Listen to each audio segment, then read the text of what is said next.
Hi there. It is the night before Thanksgiving, and I'm sure that a lot of people are driving or preparing, or maybe some people are hanging out with their high school friends because that's what you do in the Northeast. You get together with everyone from high school the night before Thanksgiving, which is something that didn't happen in my life when I lived other places. Anyway, this is Linda Stacy of Living Blueprints, and I've been talking to people a lot about to-do lists and the never-ending to-do list and how people freak out about what they aren't getting done or wanting to be in better control. And here's the thing about to-do lists. We can always keep them growing. We can always add to them.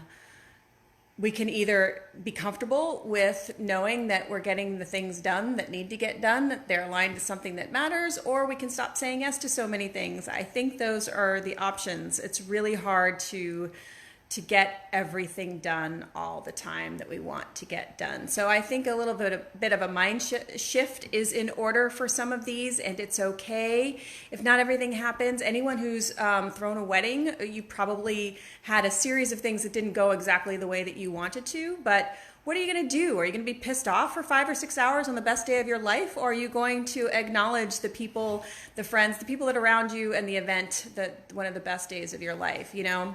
If you could kind of treat everything like that, you know, you're probably doing way more than you acknowledge. So keep up the good work. I also want to say, you know, in order to know that you're working on the most important things, you have to know what the most important things are for you. So that's kind of a big step too. What are your big nuts, your big whys, the things that matter the most in your life?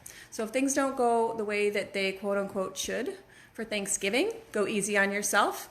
If you are someone who is going to someone's home and someone is cooking for hours and hours, lend a hand, do some dishes, do something. There's so much work that goes into such a huge meal that is often over in a matter of minutes. So love the people you're with, even though that's not always easy, depending on your particular circumstance. What else did I want to say? I also saw the Mr. Rogers movie this week, and I recommend it to anyone. And he is just such a hero on so many levels. But one of the things, there are a lot of things that I really took from the movie, but he knew what he needed to do in order to be his best self every single day. And I'm talking like the brass tacks in terms of the fact that he swam every single morning to kind of raise his energy, probably kept his blood pressure in check. And he did apparently have some real underlying anger issues that the swimming helped to mitigate. He also had just a very regimented schedule, got up at a certain time, went to bed at a certain time,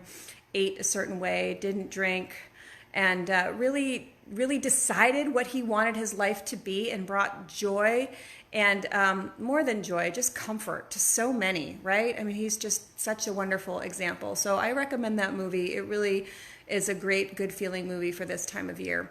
I hope everyone has a really awesome Thanksgiving. And again, be as loving and lend a hand as you can tomorrow and be awesome.